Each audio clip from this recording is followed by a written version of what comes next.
Yeah, Jen, Ben, the body cam video released today chronicles that ordeal for those two officers who calmly kept their heads as the bullets whizzed past. As Matthew Walker stands in his apartment windows, raining bullets down on the usually peaceful Branford Street below, neighbors are frantically calling 911.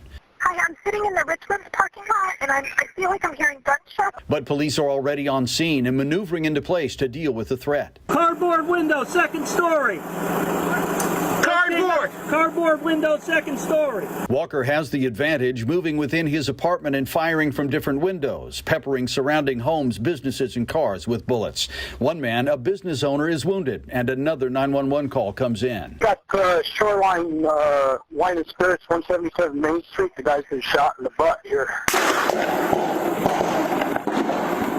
But as alert officers take up strategic positions near Walker's perch, two officers become pinned down, unable to move because of Walker's position above. They don't want to become targets. And as the barrage continues, a rescue plan takes shape.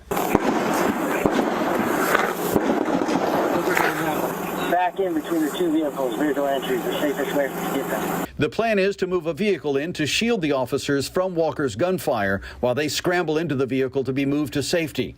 And the dramatic moment arrives. Ready? Come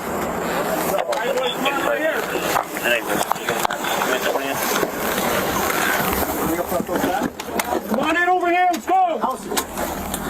Trying to get him out of there. It's the White House, every window on the second floor. All right.